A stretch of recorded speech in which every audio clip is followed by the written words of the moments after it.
Bob, there's lots of missions agencies out there. Tell us a little bit about the distinctives of World Harvest Mission.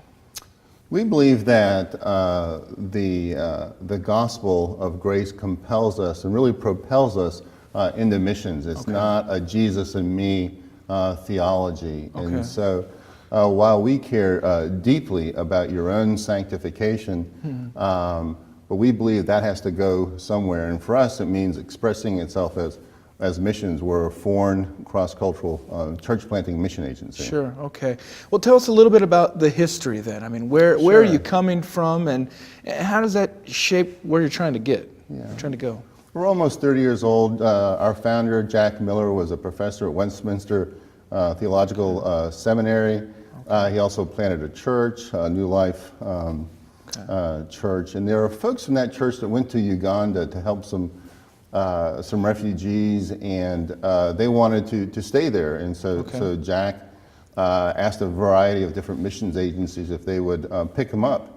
But no one would, and so he was encouraged back then to start a mission agency. And so, you know, we've been incorporated as a church planting foreign mission agency, like I said, for almost 30 years now. Well, tell us a little bit more. I mean, God has done some really incredible dynamic work in Uganda. Tell me a little bit more about that. I mean, are there some stories that you guys will often go back to of the Lord really working in power and encouraging ways that kind of keep you inspired? Oh, absolutely. And in fact, one of the most fascinating stories is that, you know, World Harvest, for many people, we're known for our sonship, our gospel transformation, or gospel-centered life discipleship material. And the reason why that started is because our missionaries in Uganda had a huge fight, a blow-up. And they weren't living out of the gospel of grace, and so we developed sonship really as material to help our missionaries preach the gospel to themselves and to one another.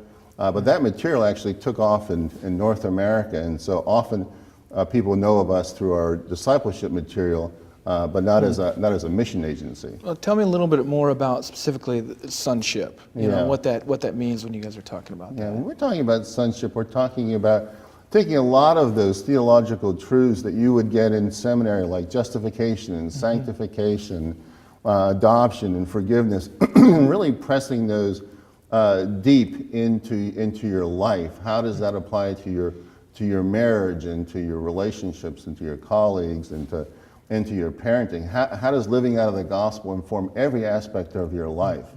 It's really the gospel in shoe leather. Okay. And not head knowledge, but really as it works itself out in relationships. Okay. So a missionary, what happens when you meet someone who is excited to go into the field and they're kind of investigating different agencies that can help them to make that? You know, how would you guide that person? Sure. You know? We try to get a feel for the person's understanding of his own sin patterns, his own brokenness. Does he understand that you know, there are idols running through his life, and if he becomes a missionary and lives cross-culturally, it's kind of like pouring Miracle Grow on your sin patterns, and they just flourish. And so we're deeply concerned and care for our missionaries, make sure they have a good understanding of the gospel, gospel of grace. They can apply that to their lives. They can apply that to other people. On teams and the people they're ministering to. So that's interesting. So one of the things that, I mean, it sounds like that would lead to a situation where the missionary is leading out of really what the Lord has done through him. I mean, almost like, look how this has worked, how God has worked in my life and changed me. Is that kind of what you see in the field? Kind of that real sense of brokenness and how does that work out in the field? How do you see that? We deeply believe that when we're taking the gospel to someone, we're really taking our own brokenness as well. And we're inviting someone in to see how we depend on Jesus as we live out of our transparency and brokenness and weakness. And hopefully that would point to Christ and his sufficiency. That seems to be really counterintuitive, at least in the history of missions, because missionaries are often, you know, historically speaking, they've been associated with colonialism or just almost arrogant, you know, trying to transmit a culture. Does that kind of undermine some of those critiques of the missionary?